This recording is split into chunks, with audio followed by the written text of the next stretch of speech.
Anubhuti ji, we can start now.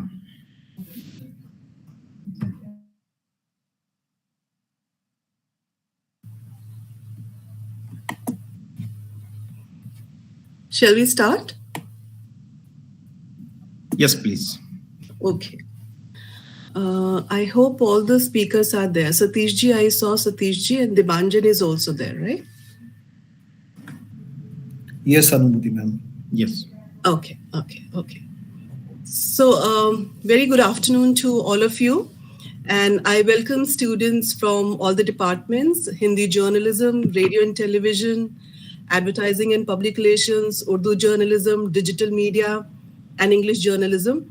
And very warm welcome to the students who are joining from other centers, from Aizawl, Amravati, Jammu, Dhenkanal, and Kottayam. And I would also like to welcome Professor Govind Singh ji, Dean Academics, and other faculty members who are connected right now for this particular session. And I would also like to welcome, all the experts who have joined us. So the theme for this session is building brands in the digital age.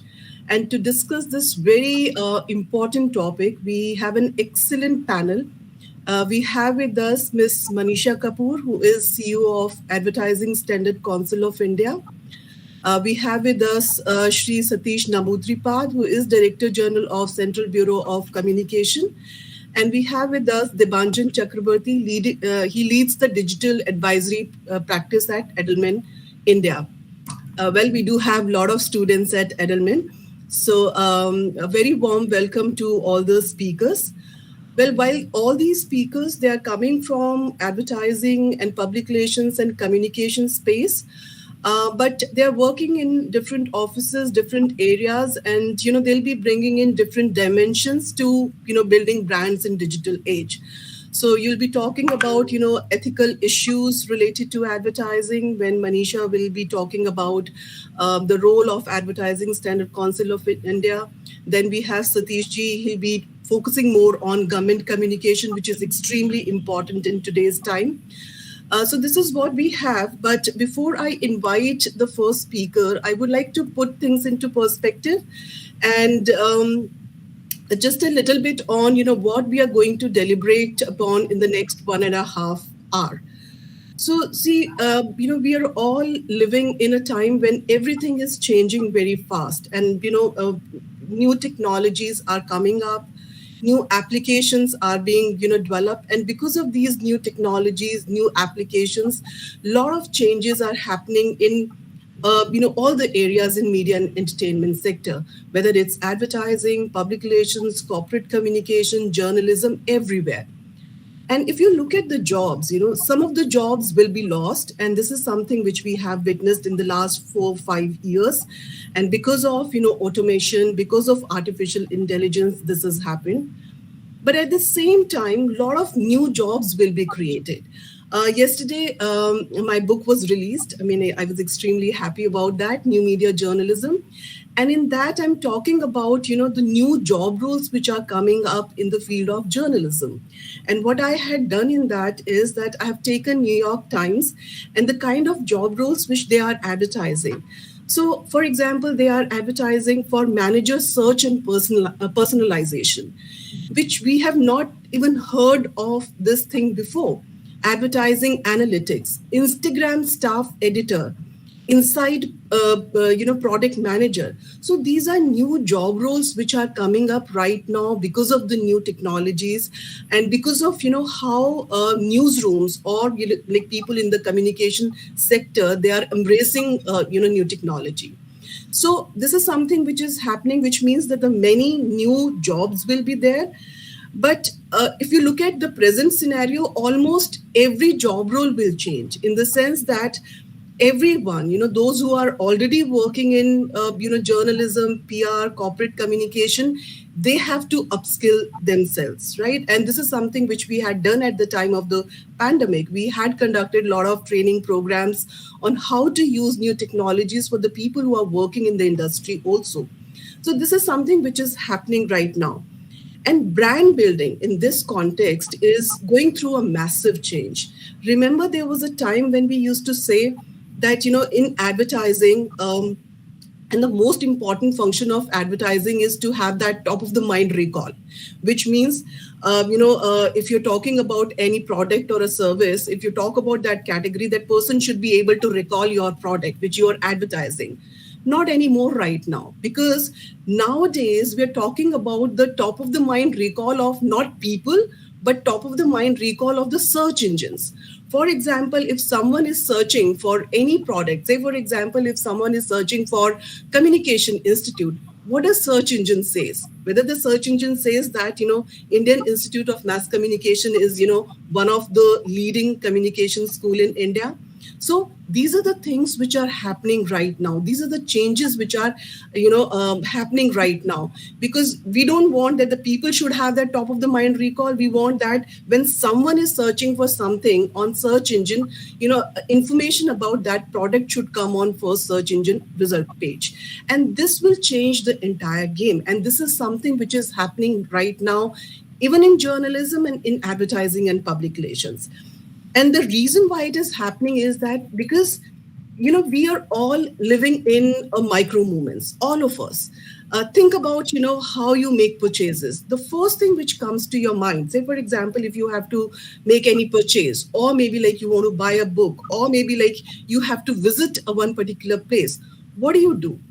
You reflexively turn towards your smartphone to search for that content. And this is something which is called micro movement, wherein we reflexively turn towards our smartphone to get information on number of things. So at that point of time, the information related to our brand should be available, on search engine result page. So when it comes to branding, when it comes to brand communication, nowadays we do not have to tell what your brand stands for. The most important question right now and the most important issue right now is that how your brand plans to remain relevant in the changing times, because the times are changing, consumers are changing, the way consumers are consuming content. For example, you will see at one point of time, consumers are there on one platform, they're on Instagram, and something will happen in some another space. For example, people will move from Instagram or any other platform to Clubhouse, wherein they are listening to the content. So a lot of changes are happening. So at this point of time, the most important thing is that how your brand plans to remain relevant in the changing times. And this is what we're going to talk about today. And for this, as I said, we have, three speakers. But right now, the first speaker whom I would like to invite for interaction is Mr. Debanjan Chakrabarti.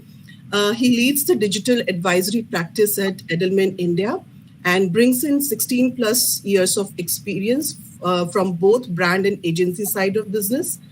And he has successfully led multi-generational cross-country teams in analytics and consulting organizations. His core expertise comprises of market intelligence, advisory around consumer and audience insight, full funnel social media measurement, application of text mining, and exploratory research in marketing. From his short bio, you can very well imagine, how things are changing. I mean, before this, we never had the bio like this, where when we were talking about the skills like, text mining, when we were talking about full funnel social media measurement. So these are the changes which are happening, not only in industry, but also like when it comes to different job roles which are there in media and entertainment sector. So now I would like to invite our first speaker, Debanjan Chakrabarti. Are you there, sir? Thank you so much, Anubhuti ji. Dr. Anubhuti, if you can hear me, just checking the sound and audio. Absolutely fine. Yeah, you're on. Thank you so much. Yeah. Good afternoon, everyone. As per this schedule, I know I have close to 25 minutes. So I'll make best use of this time to share my observations and focus on certain aspects that is very relevant to this audience. I see, again, it's a very young audience over there, and plus we have a very, very esteemed panel of guests. First of all, my greetings to the distinguished speakers today, Ms. Manisha Kapoorji, Mr. K. Satish Namudripat ji, our moderator, Dr. Anubhuti ji, and of course to our patron, Dr. Sanjay Vivedi ji, and convener, Dr. Pramod ji. I'm certain that this program is going to leave each student and audience members with interesting takeaways about building brands in the digital era. So thank you so much for creating this forum to exchange points of view and listen to an esteemed group of panelists, which makes it an absolute privilege to participate. My sincere gratitude to Dr. Pramod again for coordinating this entire setup, the entire IIMC, and the Edelman team, of course, from where I come. Uh, for more than 20 years, Edelman has been using Trust Barometer as its flagship intellectual property to guide our clients in the area of communications. Now, there's a small anecdote that I would like to share with you all, as Dr. Anubhuti ji was sharing that how things have changed over the years. I started my career after my master's in science. I was residing in Bangalore, and I got this opportunity to join a startup organization in Bangalore, which was into media services. It included services around media audits, media monitoring, and a little bit of market research. As a student of science and being also exposed to teaching in academia for a year or so, this transition for me was entirely into a new territory. What fueled my curiosity and interest to this field was about the ushering in of digital, and how from someone who has spent most part of his time with books can spend the larger pie of his or her day with computers. My first introduction to computers outside academics was in my job. So it was 2006, and we were beginning to discover ways of analyzing media summaries, news snippets, find relevant information for our clients online. And it were the early days of internet. Uh, Cut to 2022, my journey has seen many cycles where brands have had to adapt to the transformations in the way technology has brought in for businesses. Now, coming back to the trust barometer survey that Edelman, champions, for any organization, establishing and maintaining a reputational reputation is critical. If it's a brand, it's super critical for its survival. An organization's stakeholder, be it potential partners, investors, or consumers, rely on this information. They know to build an affinity association with the brand. Understanding the brand's purpose, and also its its vision, its values and promise to deliver is when trust is established. And without trust, the relevance of the brand erodes gradually, and in this digital age, it does erode quite fast. Uh, which means that how a brand communicates can immensely contribute to building trust and in turn fortify brand audience connections. For example, corporates uh, should definitely look away from pitching in and forcing its storytelling rather than speak in a human voice, that's which is more receptible from its audience. The brands need to be approachable, authentic, and human, and that will make it a sure short way for success. Consumers understand it, and the more tangible and real it sounds, the better it will resonate and sit with audiences. That there are three C's. Point number two: there are three C's always, which are destined to make it a win case for brands: clear, concise, and consistent. I'll give a small example. Uh, IIMC has uh, IIMC has a following of around 5,000 professionals on LinkedIn. If anyone in the audience goes to LinkedIn and searches Indian Institute of Mass Communications, you will get three results. You will have to find out which one is the authentic one. And how will you do that? You will see how much of follower base it has. You will see how consistently they are posting. You will see how many authentic profiles are following it, and who is managing or who is taking care of that page. So these becomes those three. These reflect the three C's that really help in building the image of IIMC as a brand on LinkedIn. So you say it clearly, say it often, and your audiences will get the reassurance of your promise and even advocate for it. Point number three, leadership as the face of change. Using an organization's senior leadership as the voice of influence and even more so as an organization's change agent is paramount to its success, according to the Edelman Trust Barometer. 85% state that CEOs of brands should be personally visible when discussing public policy with external stakeholders or work that their company has done to benefit the society. So there is a societal aspect to the brand's work that needs to be upheld and brought out in the public domain for people to connect with the brands at a more personal level. With that, I would like to share a few outcomes from the recent or the most recent Trust Barometer study findings. And moderator, kindly allow me the presentation access. Can I do that? I'm sharing my screen. I hope that's fine. I can't see your presentation right now. It's there. Is it visible? Yeah, it's visible. Great. So, in the second half of this speech, I will concentrate on some of the key takeaways from a recent study that Edelman has published.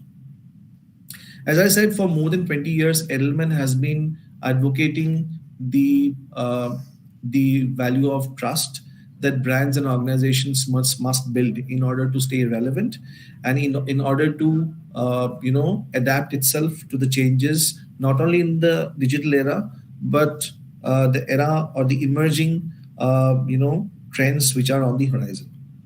Now today, for the benefit of the audience, I'm going to highlight a supplement of that study which was published way back in January 2022.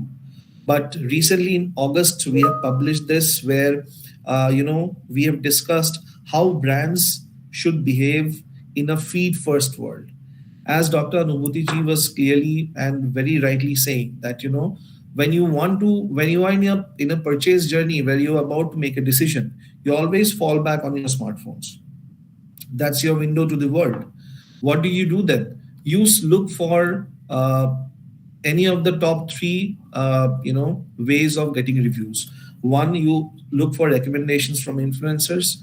Two, you look for reviews left by real consumers.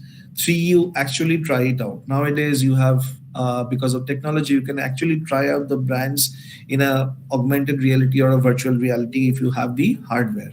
You can actually try out if it's not a service but actually a product or from a brand, right? So in this feed first world, where does brand stand? I'll skip the methodology part of it. Edelman Trust Barometer interviews more than 36,000 respondents across the world. So it's a response that we have gathered from across the world, including India. So it is a very robust base of individuals across generations who have responded to the questions we had. In our feed first world, brands belong to the community. When brands do it right, they build trust online. Among those who we asked that how regularly do you engage in shared interest social media communities, you can see that Gen Z and millennials make up a good percentage of that, which means that if a brand makes a positive contribution to the social media community, it will build trust in the brand. And that's where the younger generations who really influence a lot of purchase decisions for the brands are. And their belief is the brands must associate itself with societal contribution, with making meaningful contribution for the society. Emotional bonds not possible without online engagement. There is a clear share of adults, Gen Z and millennials who agree to this, and their thought process is very clear. I am unlikely to become emotionally attached to a brand unless we are interacting and communicating via social media. So here we have to recognize and adapt to the fact that while there are many vices of social media, I'm sorry, but there are many positives to it. How? If you engage in meaningful dialogues on social media, identify the right channels, identify the timing, identify what makes your audiences stand up, engage, and recognize and advocate your brand, you should be in it. Brands are expected to be part of the online experience.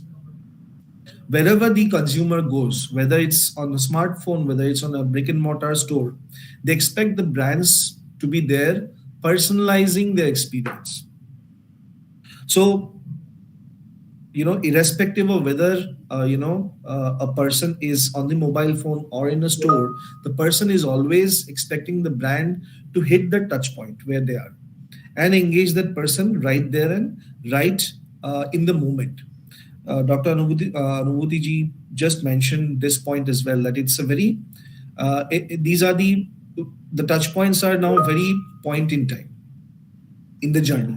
There are many, and it's not a linear journey that you start thinking or discovering about a brand and then you end up with purchasing a brand. The brand building starts and ends, in a cyclical process. It's always happening, and the brands must recognize that they should be ready to meet riding on the online technology to meet the customers where they are. Today, brands not adding value to online communities are losing out. So brands on social media make positive contributions to the community, and that's where the brand building takes a lot of boost. Don't broadcast, participate. That's the mantra going forward. And that's very clear that based on the results that we have seen. Online, we are all media.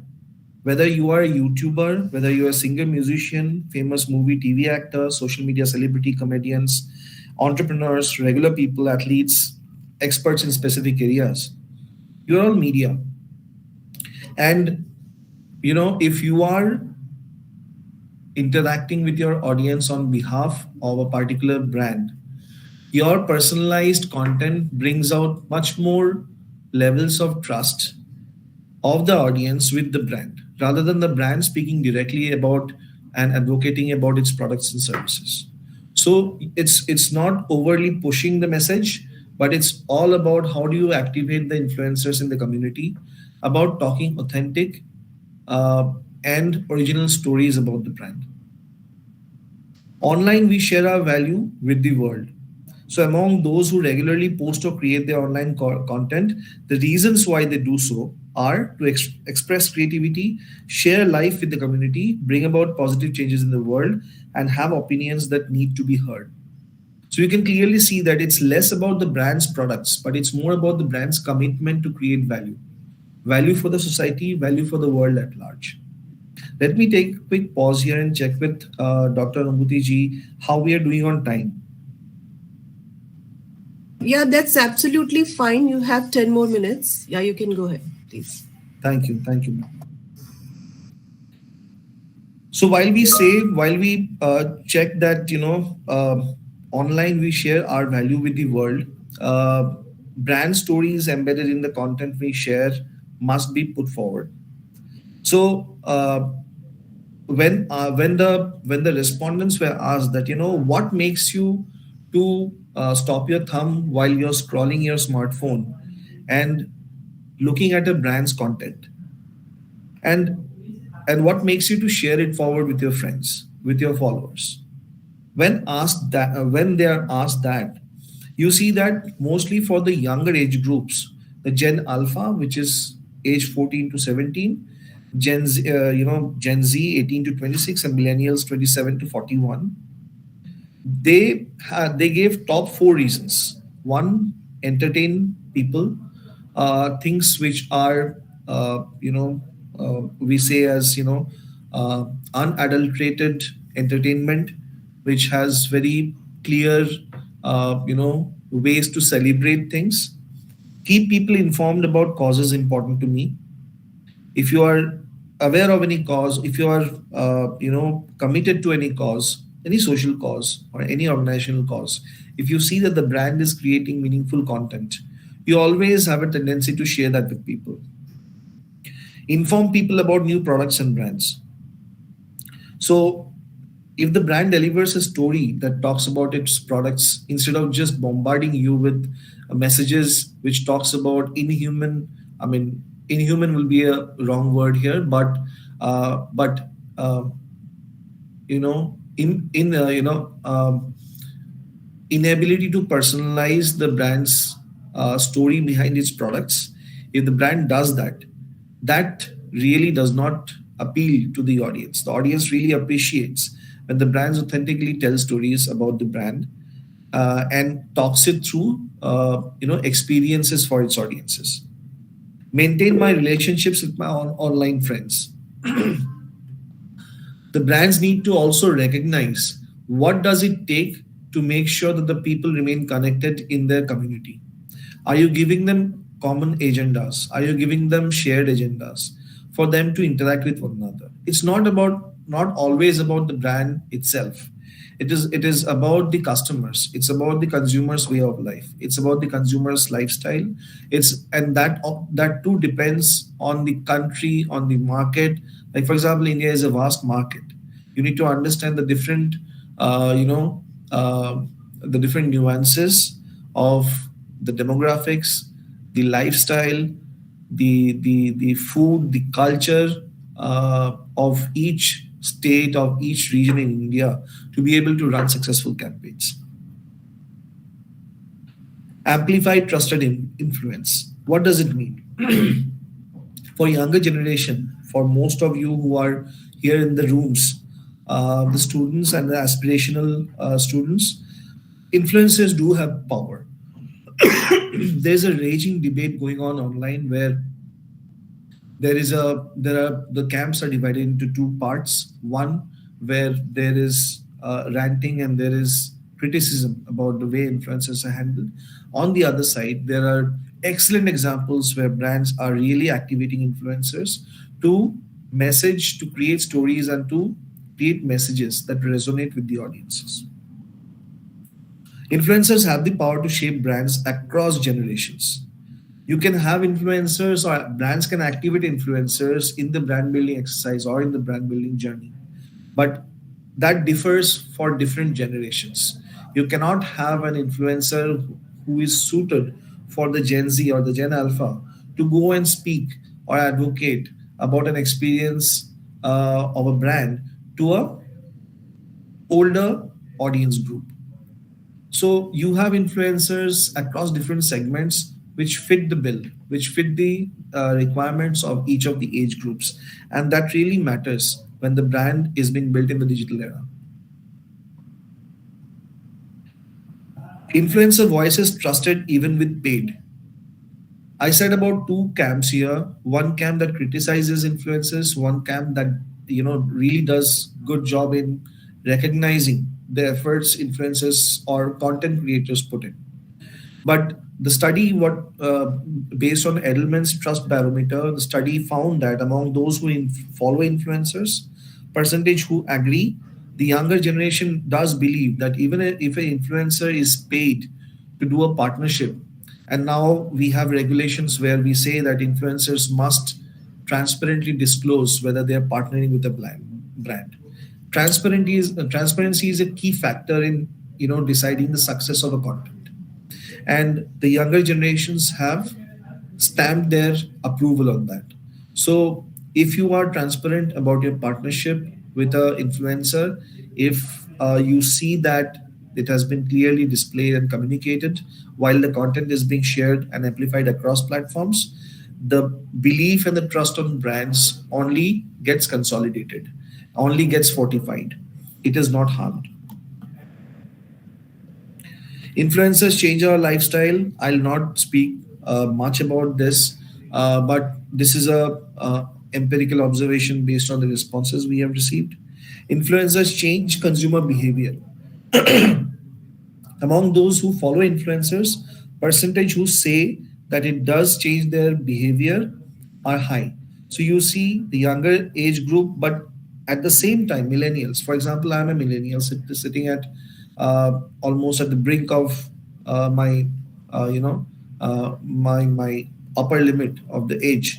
Um, I still believe that yes, I do have certain reservations about certain brands selling its products to me, reaching out to me via my different touch points. But I do listen to uh, people whom I believe, stories that resonate with me. I do not categorize them as influencers because the brand has taken that extra step or that personalization to really understand my experience, my aspirations. And that's why I listen to people. I do not listen to brand which is more like a recall of an experience.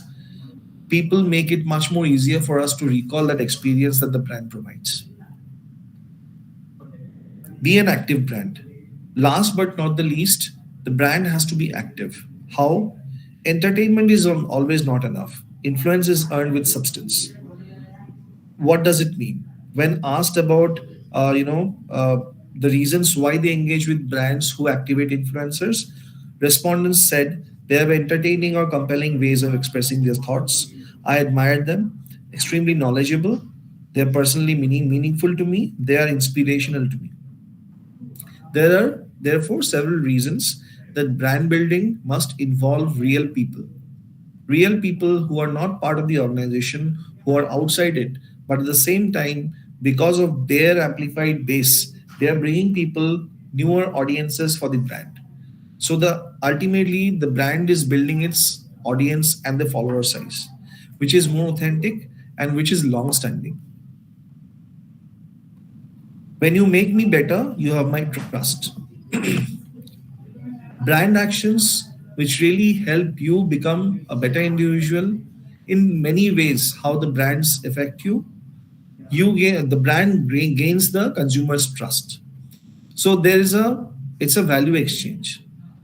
The brand must recognize that consumers really want to grow with the brand, and when they think so, they also need to curate the content, and the communications need to be curated in a way which really gives a chance for its consumers or its potential consumers to really grow with the brand.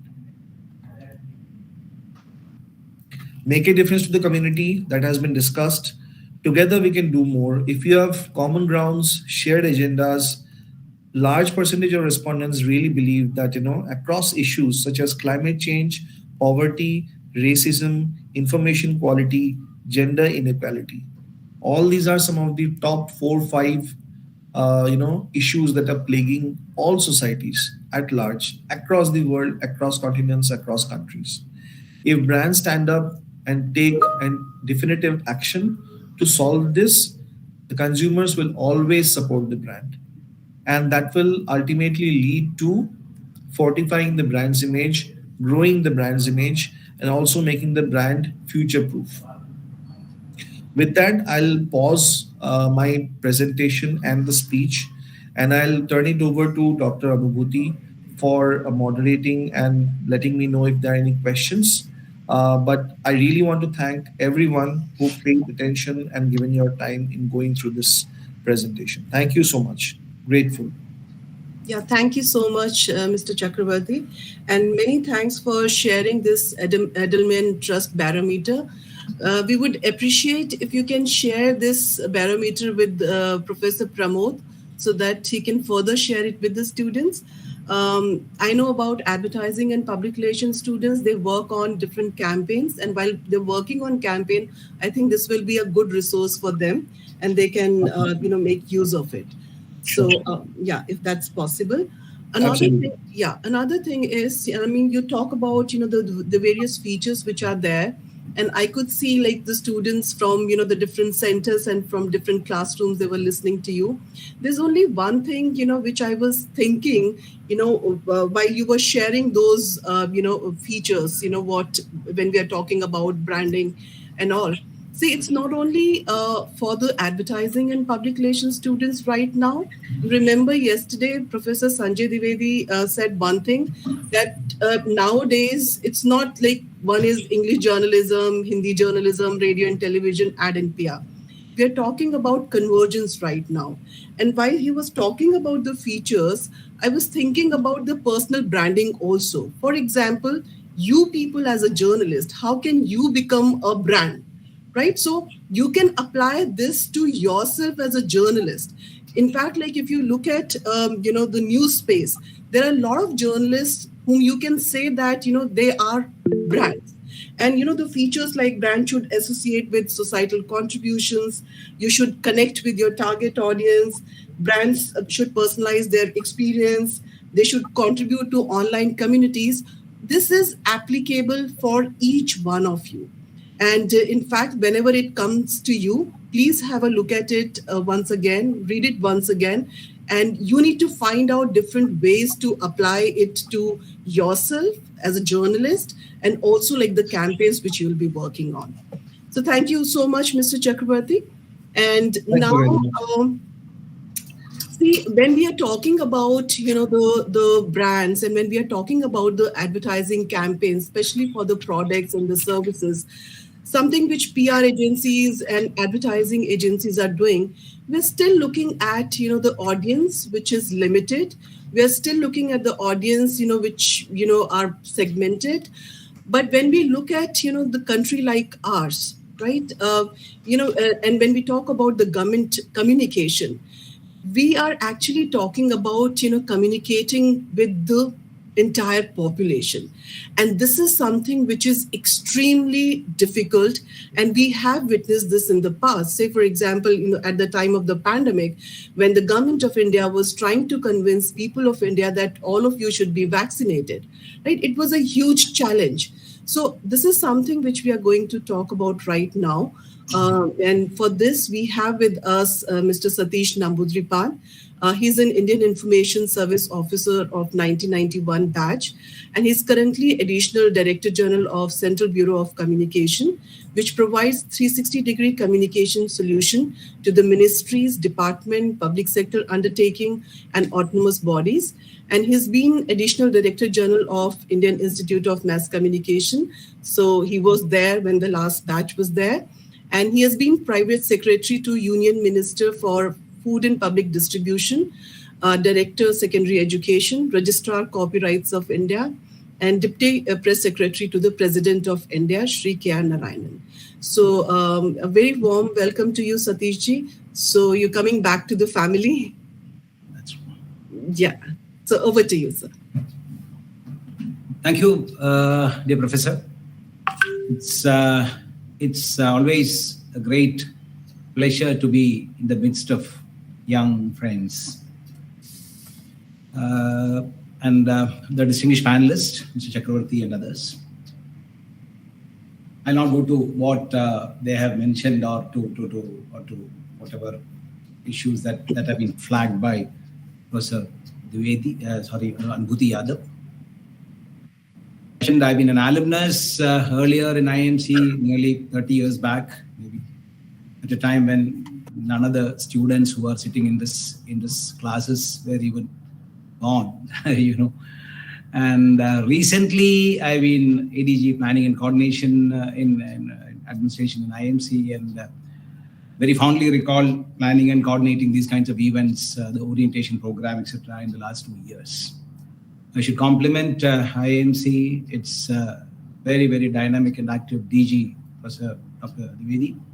Its distinguished faculty, Pramodji and others, and the very, very fortunate students who have been admitted to one of the prestigious institutions of journalism and its allied subjects. Thank you for the invite, and it's, as I mentioned, it's wonderful to be back in the midst of youngsters. Coming to the topic, the moderator, Dr. Yadav, had already given it a brief, and she had introduced the topic also from the government perspective. I'd like to take some amount of advance bail because brand building The topic is brand building in digital era or digital age. Brand building is traditionally, I want to stress on the word traditionally connected with the sphere of advertisement, marketing, and more so for product sales. Other members of our talker or speakers of the day are subject experts. They are brand building and advertisement professionals. They are from the marketing area, and they know the topic, and they have been approaching it much more theoretically and conceptually. Being from the government, and I don't have this kind of a marketing experience, so from the government, also for the government officials, marketing till very recently was very strict, no. And conventionally, there had not been any product sale, But of course, we are all aware of the role change of the huge apparatus called government, from that of a provider, as it used to be for quite some time, to that of a facilitator. The role of the government is also slowly changing. The way the country is changing, the technology is changing, the society is changing, and the entire global scenario is changing. From that perspective, let us look at it. What is meant by brand building in government or for government? For that matter, what is meant by government itself? First, let us try to understand what is government. Then it will be easier for us to understand what do you mean by brand building in government. Then what are the brands that government has to build or has been building, and how it has been doing. And then the later part of the second part of the latter part of the topic, that is what is meant by digital age and challenges thereof. And finally, how government has been bracing those challenges, or how it has been bracing itself or facing those challenges, as well as those opportunities. No challenges without opportunity. So if digital age is a challenge, they are also an opportunity. How government has been doing it. First of all, what is the purpose of government? What do you mean by government? It's not a classroom kind of a session where I could have asked a question and elicited some responses, etc. Time is also a major constraint. So I'll pose a question and I'll try to answer the way I look at it from the government perspective. The purpose of the government are mainly threefold. It's legislation, regulation, and taxation. Traditionally, these are the three main purposes of the government. Legislation, then regulation, which also has got the other side of the coin, which is facilitation, and then finally the taxation.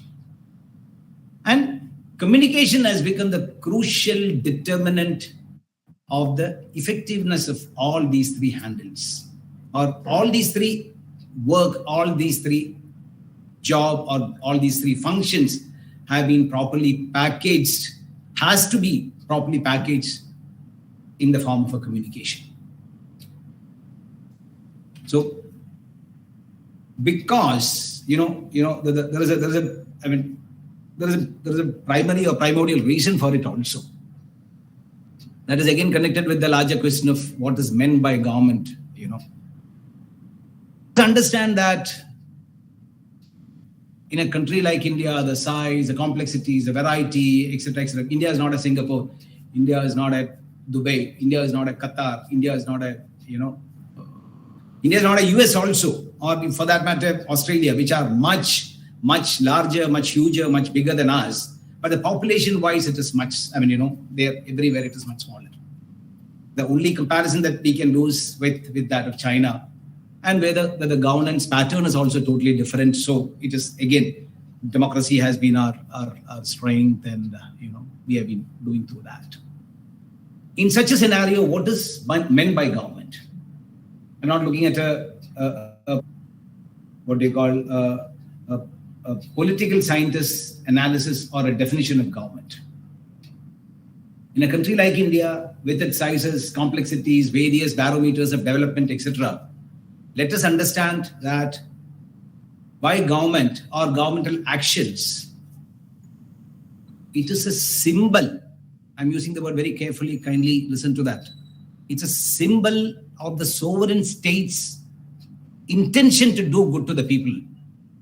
and make things easier for them and to lead a life of comfort, minimum comfort. Mind you, all its activities are symbolic in nature.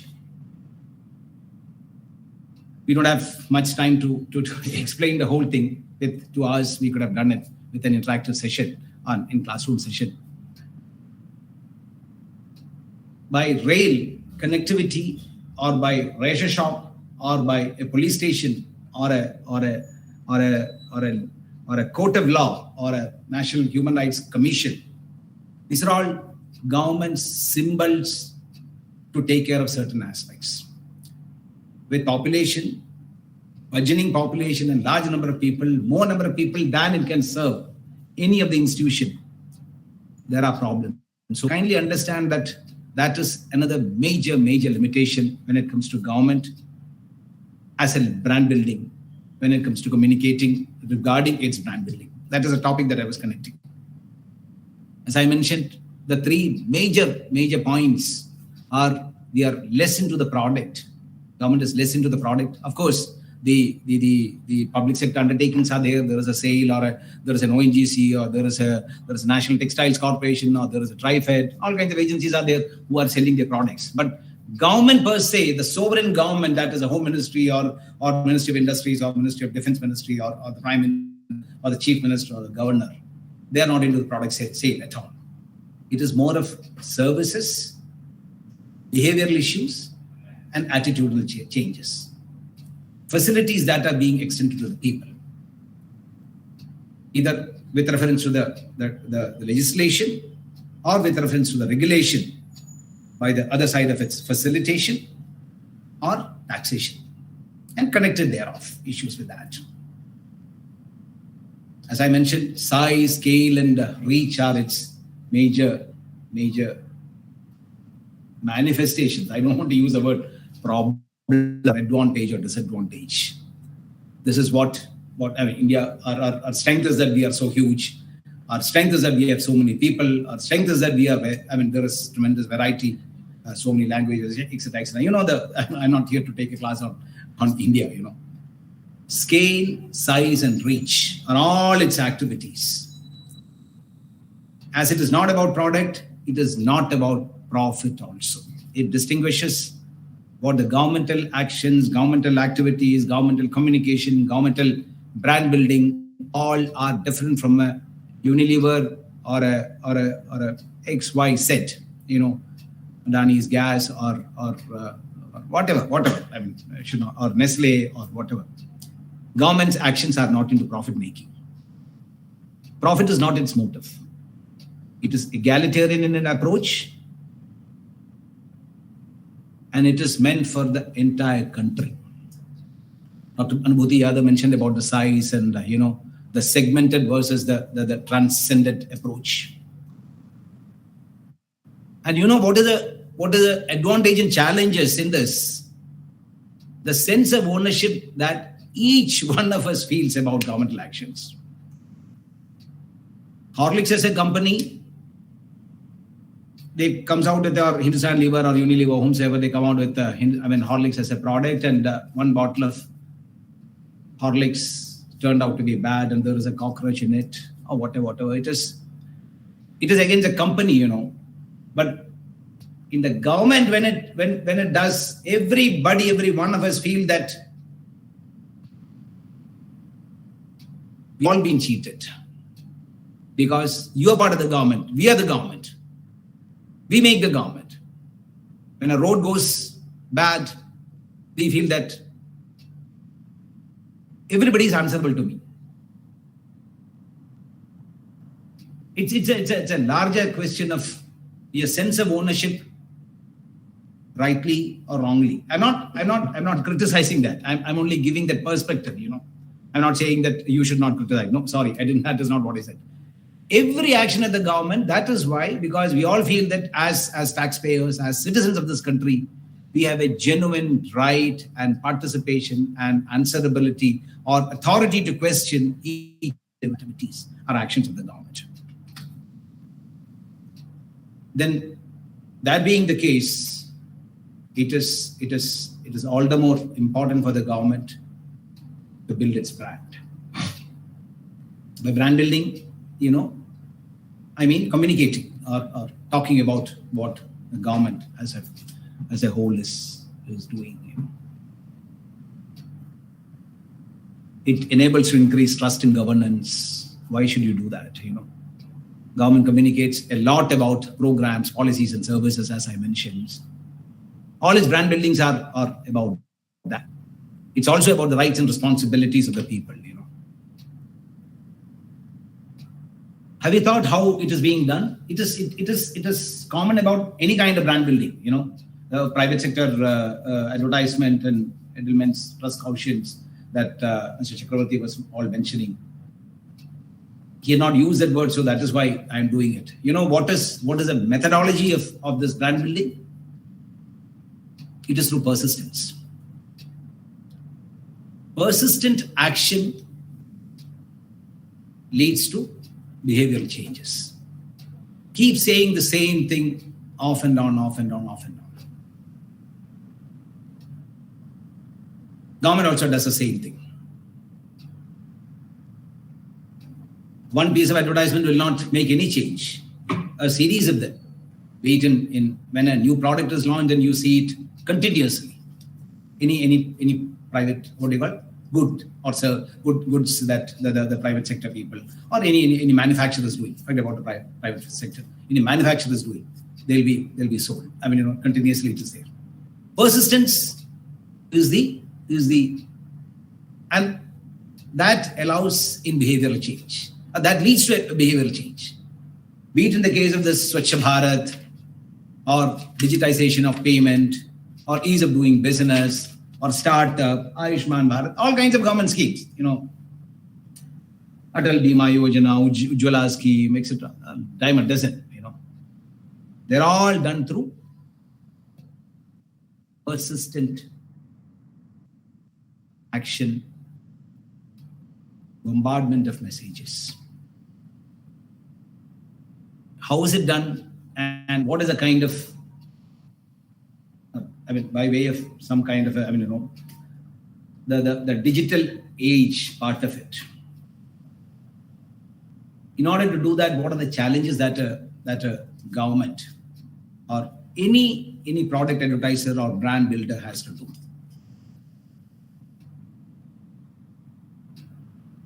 On traditional conventional areas of print and the newspapers and newspaper, TV, etc., they are the number of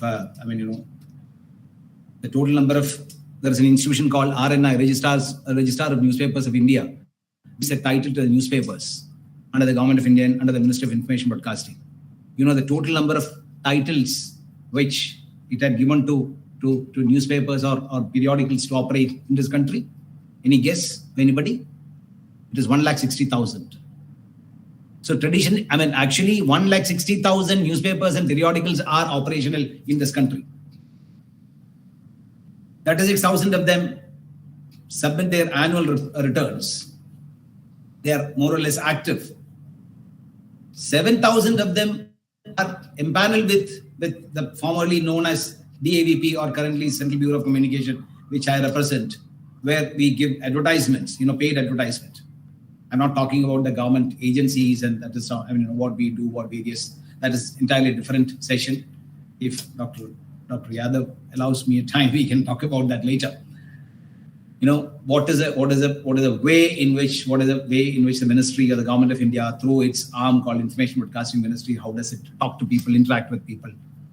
You are going to learn it in the next 1 year, class. 160,000 odd titles, 35,000 odd active periodicals, 7,000 of them empaneled with CBC, who get the DAVP advertisement. You would have seen every day. Today also there is a major advertisement in all the newspapers all over India about the employment program, that employment Mela, that Honorable Prime Minister has given today, 71,000 odd job cards that he is distributing.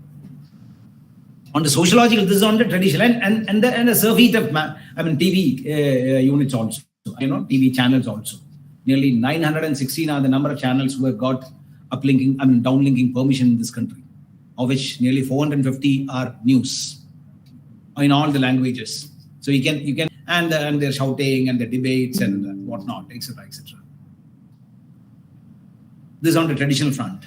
On the sociological front, the expanded role of the civil society, citizens' consciousness, rural-urban migration, what is called the urbanization, less of rural people and more of them are in the urban. Even now, India lives in rural areas, but our urban cities are burgeoning with people and more people than it can take, and all the problems, rapidly growing, aspirational youth population, etc., etc. And then comes the technological play, of which we are talking as the so-called digital age, emergence of fast-paced growth of online and social media, mainstreaming of technologies, artificial intelligence, big data, blockchain, online streaming services, etc., etc. Or in other words, internet has become the medium of present-day communication. I'm sure that a large number of you, I also have a son, a kid who's in the early 20s, he doesn't read newspapers. The hard copy of the newspapers. The entire generation goes through either in their phone or in other electronic devices. What is the amount of time that each one of you spend on reading newspapers and news? How fast and fleeting it has become. Exponential velocity and variety of data and information. News breaks and fades away 24/7 into 365. Yet often it is no news at all. That is it. You look at all the TV channels and they say the news breaks. Next day you look at it, there are no mention about it. With this internet telephony and mobile phones, there are no middlemen in news. There are the concept of the news editors or the news what they call journalists or as a reporters being the gatekeepers of news. They only know what has happened, and whatever they report, only that people read it in the next day. That was the case 20 years back. On-demand availability and access of content. Everybody has become a medium, everybody has become a message, everybody has become a messenger, and everybody has become a receiver of information also. Technology, it has become a platform agnostic methodology, aided and abetted by internet. Social media platforms link and networks people, sharing of information to go viral. Even before you write something, people know, so many people have seen it, and hundreds of them have reacted to that also. The exponential spread of news, and so fast in seconds and in minutes. And another problem is that whatever is happening on this front has become a vital source of leads and stories and trends and data, content and sources for the traditional journalism. If you take Times of India, there will be three newses on what the internet is talking about, how many people are, what X personalities tweet has led to, what this kind of the virality of news, whatever is happening on the social media is also becoming a major news item in the traditional newspapers, like a mishap that this has happened in a mela at Sonepur or something happening in Haridwar. It has become an incident in itself. The virality or the spread of information has become an item in the traditional newspapers.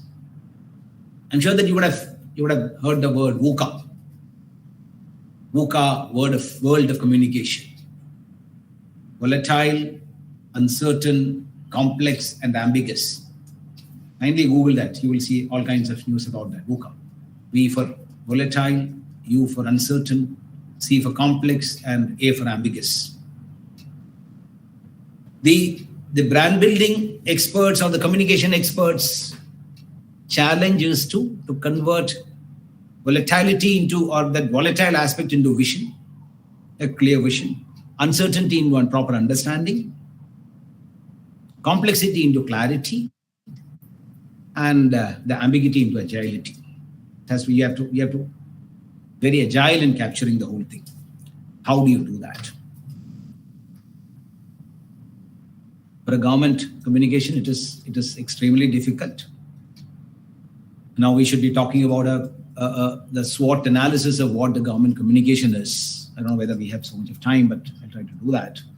Sir, if you can do it in 2 minutes. Yeah, that's right. No, I'll not even go into that. I think I'm running out of time.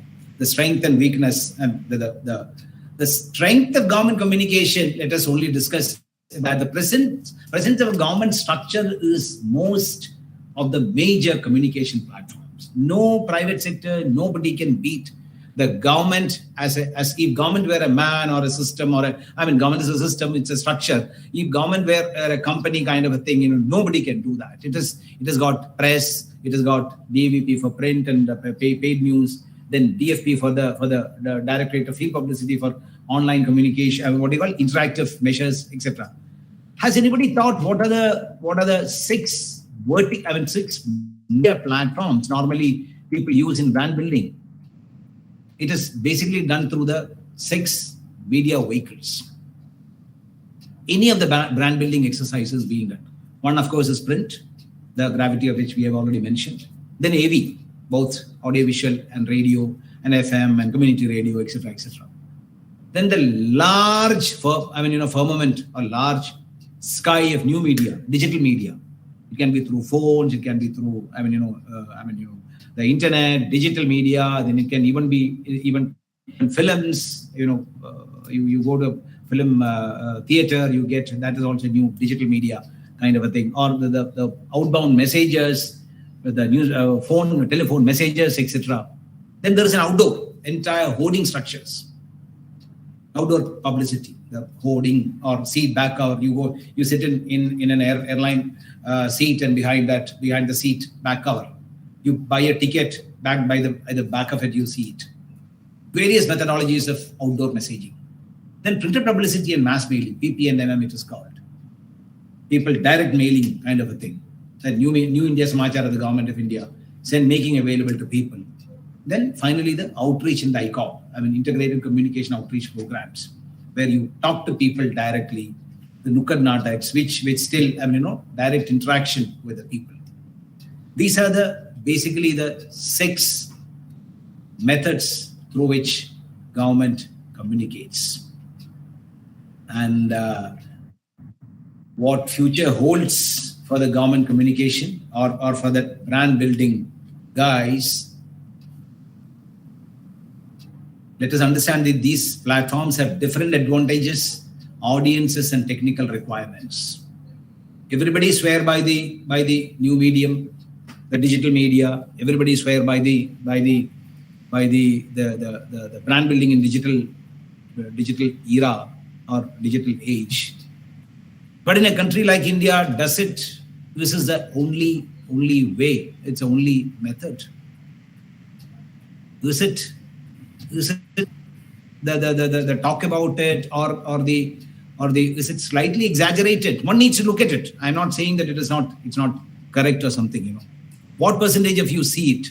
What is the recall value for each and every issues? It is simply chatting something on Instagram or posting a picture. Is it really making you a known individual, or are you conveying something? How many of your friends' messages do you recall, and how many of them you act on, as compared to a newspaper article which you have read and you still remember? One needs to look at it. Most of you would have come from small villages. Even those people who have, born and brought up in Delhi, I'm sure that you would have had access to people. The man on the street, it is 120 crore people in a country like India, where 60 to 80 crore people are still living disbursed. Can this digital media alone work? I mentioned about all those 6 verticals, But I'm not saying that one is less important, one is more important kind of a thing. But we need to have a proper auditing, we should have an understanding as to what are the comparative different advantages, audience and technical requirements of each one of them. If I need to convey something to your grandmother, this is digital aid is it of any help? Or does she spend some time in front of the TV? Or does she have the eyesight to read newspaper for half an hour? Or will she still go and see it in the form of a Ram Katha? Or if she gets somebody a mass mailing or printed publicity kind of a thing. These are the media vehicles which are available. And government is aware of this matter, and that is why government is using it in all these areas, all these media vehicles are being properly used. We are also aware that as government communication people, we need to be very agile communication. We need to have agile communication teams. In an environment of digital communication, convergence and integration of channels are very important. Siloed approaches are a strict no-no. There is no point in doing it like that. We need to manage social geology, which is disruptive and evolving. Every day it is becoming disruptive and at the same time it is evolving also. A predictive function of the government to proactive function of the government is a major issue.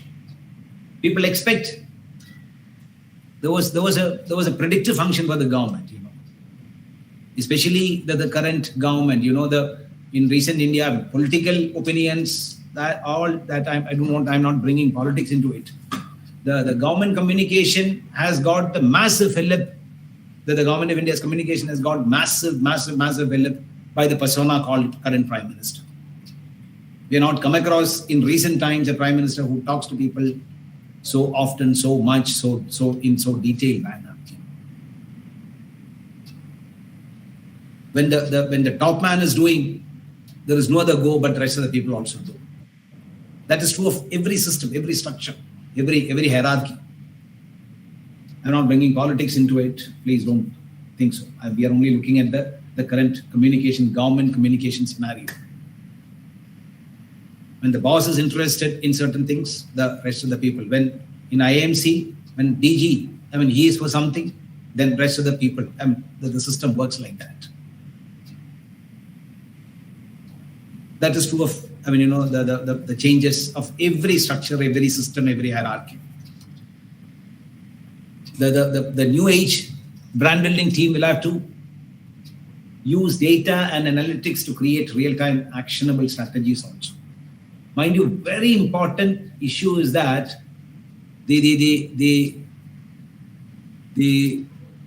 one should be very alert to how you respond to the so-called reactions. The time that you have to the swiftness, pending information and its consequences have to be understood and acted upon. You cannot allow it to leave. Even at the so-called fake news, I'm not going into that domain at all. Somebody says that some XYZ or government that bridge has collapsed.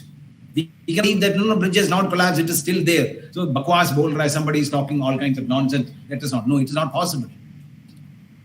By till evening, if the government has not responded, hundreds and thousands of people have believed that bridge had collapsed. There's no point in saying later that it was a fake news. At least 30,000 people will stop going through that for the next 2 days, creating problem or havoc that consequential effects. I didn't touch I think the time is coming to an end. That's it. So that's fine. We can take there are as in everything, the advantage and disadvantage of these great sessions are you get a lot of inputs. You also get less time to talk and also to put across your ideas. Sir, but we'll certainly have you for a longer session. Yeah, especially for people like me who talk more. Yeah. Thank you very much. It has been wonderful. I hope I made some sense, and it has made. Yes. I can see all the students. They're all like the new age millennial. They have been busy doing so many things. Their ability to do multitasking is phenomenal, and I hope it made some sense. Thank you very much. Thank you once again. Thank you so much, sir. And that's the best part of this generation. They can do multiple things at a time. So that's one thing. And definitely, like, you've actually covered government communication, which we usually cover in 1 week for advertising and public relations in, like 25 minutes.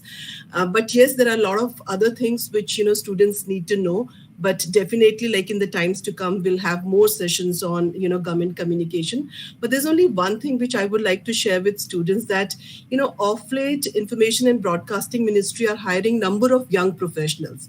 And a lot of our students, they are joining INB ministry, different departments, so that they can also play a very important role in government communication. Yes, so you want to say something? Yeah. I've got 4 young professionals recently who joined me. All 4 of them are from IMC, Yeah, that's one from Denkanal. I mean, I can even read out the names, but it's not proper. But 4 of them are there, all IMC professionals. So IMC is becoming very strong in BOC along with an ADG there. If you would have said this thing in the beginning, then they would have been only listening to you. They wouldn't have been. Oh, I'm sorry. My apologies.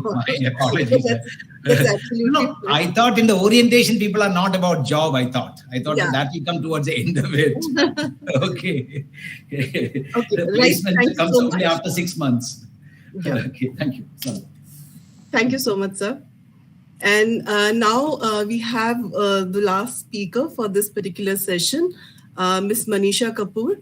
And as I said before, taking over, CEO of Advertising Standard Council of India, Manisha has served as the General Secretary of the ASCI.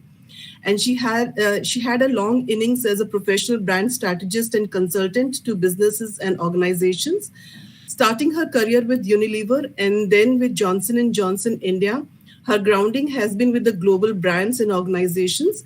Thereafter, she extensively consulted in various capacities with the local and global brands across diverse sectors, including several non-profits. So a very warm welcome, Manisha ji. But before you start, I have something to share with you. Can I? Is she there? No, she's left the meeting. Yeah, she's there. Hi, Manisha ji. Yes. Hi. I was saying that before you start, I have something to share with you, because this is something which is related to your organization. Okay. So recently, I was doing this one workshop for the principals of different schools, and that was on media literacy. And I asked them one question, and it was like, how many of you feel that, some of the ads are derogatory or in bad taste or offensive? I think 95% of the principals, they've raised their hands. And I said, okay, have you done anything about it? They said no. And then I told them about ASCII. I mean, like very few, 1 or 2 of them, they were aware of it. And once they got to know, I mean, because we saw the entire website, and they said that, this is something which is excellent, and we were not aware of this thing before. I said, now, if you have any problem with any of the, advertisement, that this is the website and this is the portal wherein you have to go and you have to file your complaint. So that's the work which I have done for you recently. Over to you now. Yeah. Thank you so much. And I think, it's really nice when people like you become ambassadors and, spread the word of ASCII. So thank you very much for that. I truly appreciate, this great beginning to the session. And first of all, I want to thank, IMC, Professor Pramod Kumar, Dr. Anubhuti, and of course, Divedi ji for, inviting me. And I'm also acutely aware that I'm standing between you and your lunch. So, I will try and make this a little brief. And, I'm just going to, I hope you can see my screen. I think that's the only thing I'm trying to see whether that can be done.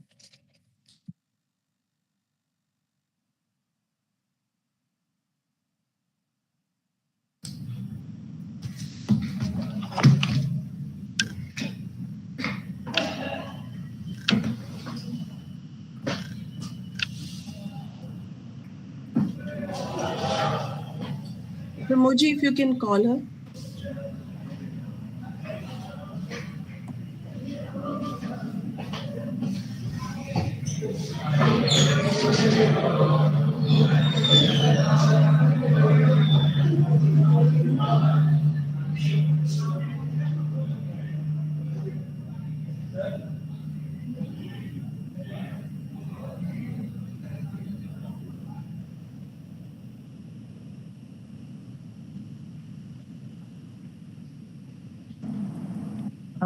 Yeah, I think Pramodji is probably trying to get through me on the other line. Am I audible now?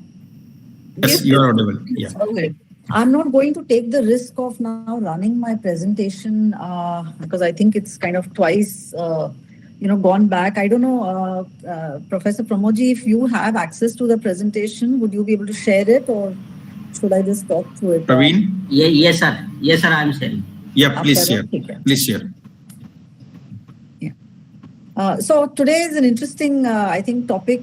We are all looking at digital brand building, and I thought I would take the opportunity to say how not to build a brand in the digital age, because I know through today, and I'm sure through your studies and even your careers, you will receive a lot of advice on how to build brands in the digital age. It's something we all need to know. But I thought I will just start off from the other end, how not to build a brand. Yeah, can we go to the next slide, please? And I think before we do that, there are two important aspects of brand building and advertising that I would like you to ponder upon. One is the pervasive nature of advertising. What do we mean by this? Sir, mic and camera, Professor Govind Singh ji, if you can please mute yourself. Yeah, thank you. Yeah, I'll continue.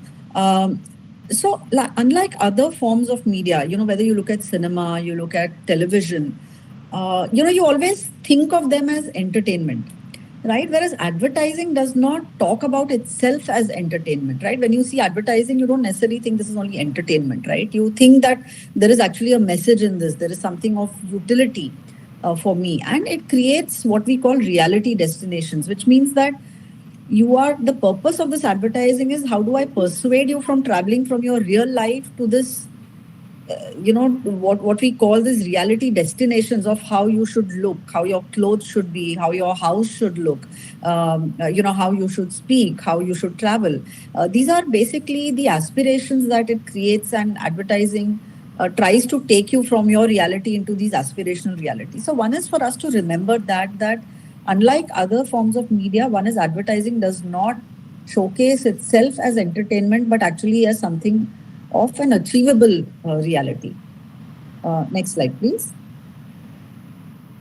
The second thing for us to remember is that advertising by its nature is repetitive. You will see the same ad or a similar message, even if sometimes the creatives are changed. Over the years, even decades, you will remember ads that you've seen even when you were a kid, and you're continuing to see some of those messages. And sometimes we don't always even pay that much attention, but imagine if the same message is being reinforced time and time and time again, the kind of impact that it has on all our behaviors, on our psyche, on our attitudes. And I think it's only when we understand both these things that advertising, it shapes a reality which it wants us to travel to, and secondly that it is inundating us with these messages time after time, even after decades, that we actually understand what is the power of advertising and what is the power of a 30-second or a social media post or a quarter page page. So I just wanted to lay this down as a context to what we are going to be discussing today, that it's important for us to recognize that power of advertising, and in that context, how do we look at certain things? Yeah, we can go to the next slide, please. So with e-commerce and social commerce, which all of us are familiar with and all of us have interacted with, we are seeing new ways in which advertising is shaping or morphing itself. Next slide, please. Now, one of the things that we have to remember, and ASCII is an advertising self-regulator. So we are, we kind of have to look out for advertising which may not necessarily be in the best interest of consumers. Challenges for us, and all of these are thanks to the digital age, is that campaign durations are shrinking. You sometimes have even 2-hour campaigns or 5-hour campaigns. There is a new generation of advertisers. Earlier, only a certain threshold of money or revenue, if you had, you could advertise on a TV or print. But on digital, you have your own media, right? You're handling your own handles, you're putting out your own ads. Cost of production is nothing. And therefore, there is an exponential increase in both the number of advertisements and advertisers.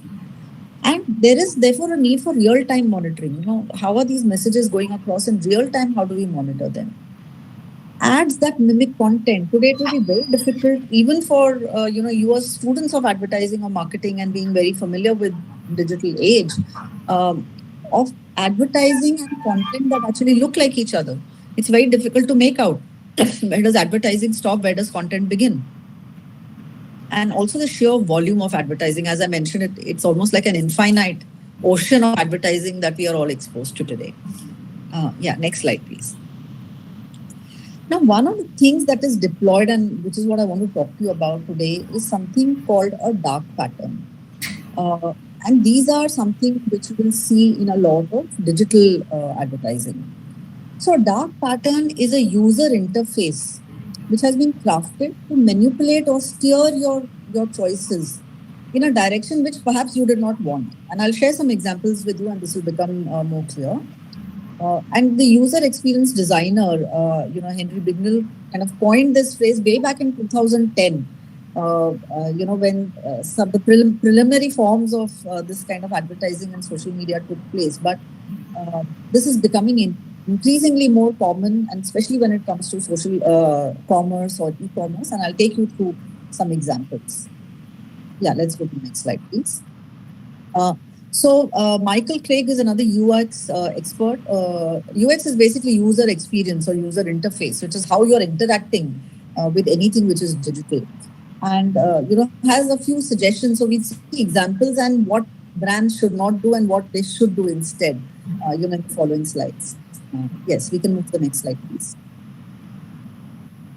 So, for example, have you come across any, let's say you went to a site and you said, okay, let me sign up for something. And now you're finding it very difficult to unsubscribe to it, or you've signed up for a subscription. And let's say you've paid annually, but let's say in 3 months you want to cancel that subscription.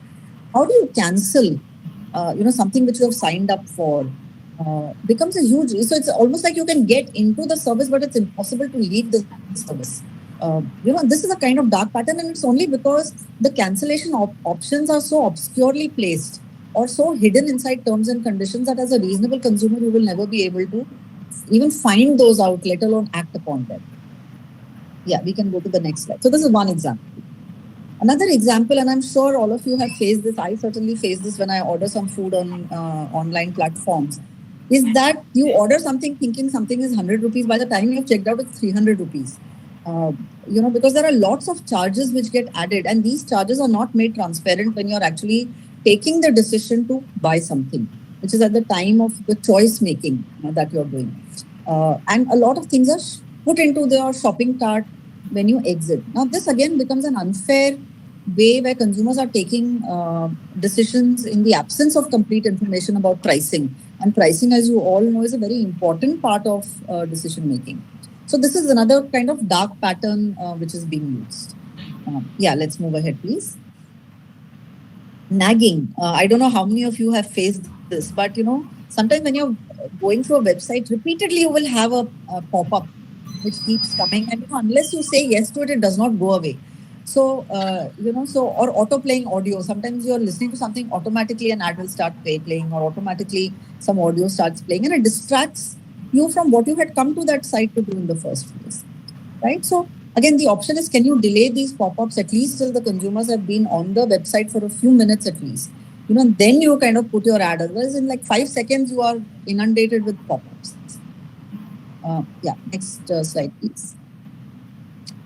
Disguised advertising. Again, a very, very big, area where advertisements are designed to blend in with the rest of the interface or the editorial content. So in fact, if you look at influencer advertising, and ASCI brought out the guidelines last year on disclosing that certain posts were ads, and it is precisely because of this that you don't know where ads and content just blends in. And as a consumer, let me give you an example. I mean, forget the online world. Let me give you an example from the real world. Let's say you have a friend and your friend is saying, I bought this brand of shoes. It's so nice. And, next time you want, let's go to the shop and buy it. And you're influenced by his recommendation or her recommendation because you trust that person. And you go ahead and buy something from that shop. Later, if you realize that this person was getting a commission from the shop, that you went to, how would it make you feel? Would it make you feel betrayed and cheated as a consumer? Would you wish that I wish my friend had told me upfront that yes, I'm getting some commission. I would have happily gone to that shop. But finding out later is what causes a sense of betrayal and the sense of discomfort with what has been told to you. It is the same thing in advertisements.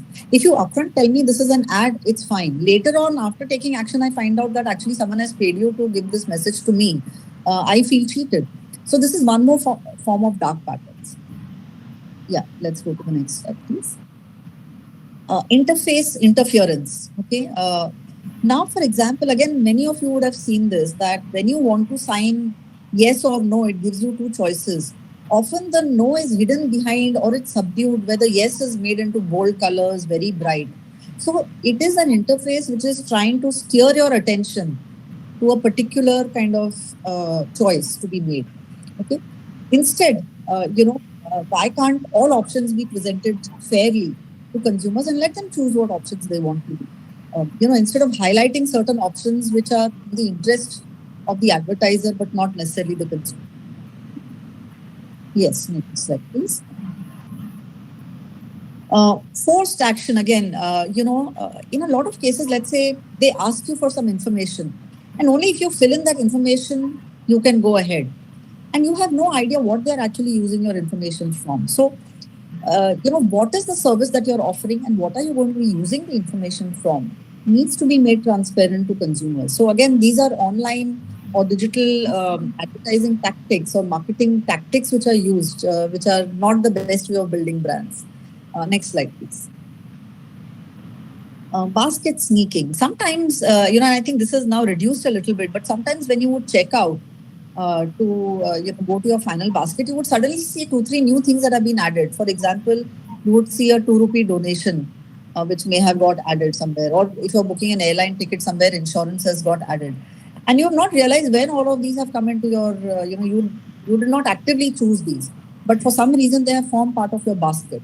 Right. So these are again examples that, where you feel that, everything is not right or everything is not fair. Next slide, please. Again, privacy deception. What is your data being used for? You are neglecting to tell consumers in what way you're going to be using the data. Are you going to be sending them promotional offers? Is this just for the functioning of the site? Is it to create logins? How is your information going to be used? This is a very important aspect to disclose. Next slide, please. Then very interesting thing, confirm shaming that, let's say, for example, I'm on a website which, offers, let's say it's offering financial advice. And I want to, it says, do you want to subscribe to financial advice? And it will say, yes, I want to subscribe. Or it will say, no, I'm not interested in saving my money. That will be the choice which is given with the answer no. Or let's say you're on a health website and you want to engage with the website. So let's ask, do you want to subscribe to a newsletter? And you will say, yes, I want to subscribe to the newsletter. The no choice is given as saying, no, I'm not interested in leading a healthy lifestyle. It is shaming and guilting you into choosing certain options that you would rather not choose. Again, this is not a fair practice. Okay. Next slide, please. Price comparison prevention. Again, somewhere where the entire price is not revealed to you right up front. This would result in price comparison. You're not being able to do a fair price comparison. Let's say in something else, convenience is high. In something else, delivery charge is high. How, by breaking up the price into so many things, you're not able to compare the fair price of what it is finally when you have to buy it. So again, if you configure, your services and pricing in a way that is making it very difficult for consumers to make out what is the fair price, it's again something which is not good. Next slide, please. Again, you must have all faced it, and I think these are things which all of us have faced it. Trick questions and ambiguity. It'll say, do you want to continue? It'll say, no, I want to continue, or yes, I don't want to continue. These double negatives are phrased where it's difficult for you to make out whether you're actually agreeing to continue or not continue. So these kind of, again, language which is used in digital marketing or digital advertising becomes very confusing for consumers. Next slide, please. Again, bait and switch, another form of misleading ads where, a company is presenting one offer to you which looks very attractive. And then when you click on it, it'll tell you this is not available here. Instead, they will offer some other product to you. Now, again, that is where they have baited you with something, but eventually what they're offering you is not available, or it's not available at that price. So they may have offered a very interesting price to you because of which you have clicked. And then again, that price is not available to you. Yeah, next slide, please. Forced continuity. Again, you've signed up for a free trial, but you're automatically kind of subscribed to a full service. How do you exit this? Again becomes a challenge that, you want to get out of a particular subscription, but this has always been a problem, particularly if you're paid upfront, through credit cards, etc. Yes, next slide, please. So these are what we call dark patterns in advertising, and they're used a lot in digital media. And what happens is, like all of us, when we see a lot of these dark patterns, eventually we tend to become suspicious of the online space, and we want to be on our guard. So every time I'm checking out, I will double check whether any charges have been added. And therefore, in the long run, instead of having a smooth experience with brands on the digital platform, I have a suspicious experience, and I have a experience where I'm constantly on my guard. And eventually that ruins the customer experience. It increases abandonments. It lowers brand image. It lowers loyalty. And therefore, these are things that you must avoid if you want to build a successful brand, in the digital platforms. Next slide, please.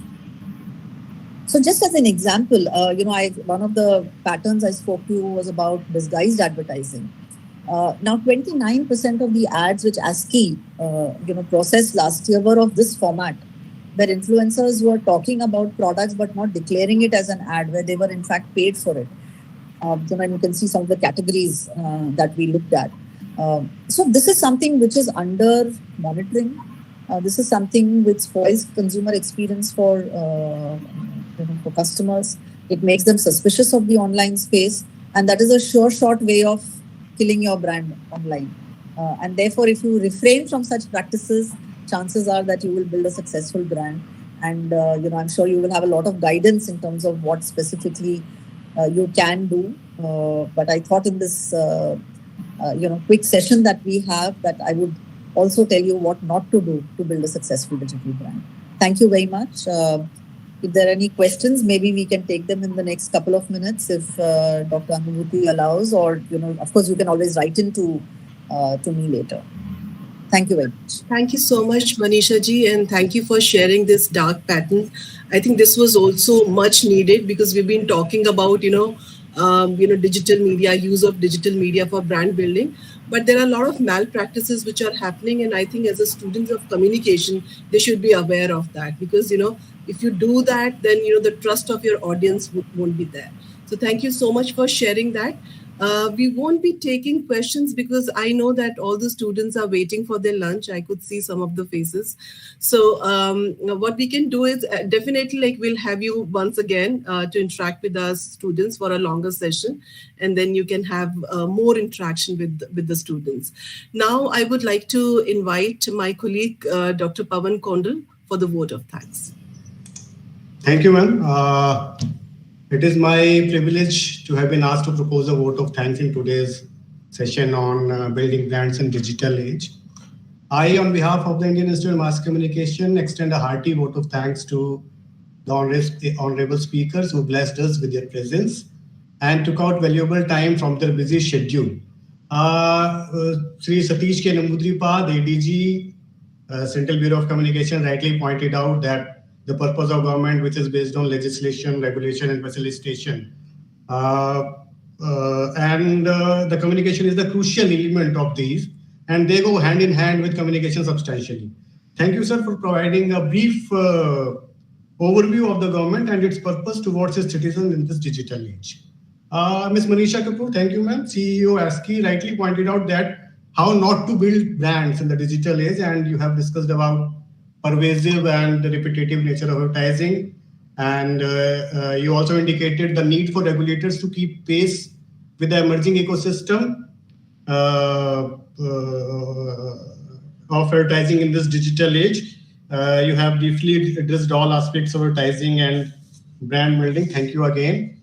Mr. Debanjan Chakrabarti, head of Digital Advisory Edelman, briefed about the trust barometer study by Edelman, which is very relevant, and it showed that the bond with a particular brand is not possible without online engagement. And he also spoke about 3 C's of communication: clear, concise, and consistent, and how they are relevant of the brand image, especially in the digital age. Thank you, Devanjanji. Thank you to the moderator, Professor Anubhuti Yadav, Head New Media, and my senior colleague at IMC, who beautifully moderated the session. Thank you, ma'am. In particular, I want to extend my gratitude to the patron of the orientation program, respected Professor Sanjay Dwivedi, Director General of IMC. As he is the driving force of all academic discourses held at IMC, I would also like to express my thanks to the convener, Professor Pramod Kumar, co-conveners, Dr. Rachna Sharma, Meeta Ujjain, Ritesh ji, who have been working tirelessly to make this orientation program a success. I am very thankful to all our students, faculty colleagues, officers, and non-teaching staff members, IT and PR team, who always stand by us and motivate us to organize such academic events. Thank you once again. Thank you all the speakers again. Thanks. Thank you so much. Thank you. Thank you very much. Thank you. Thank you.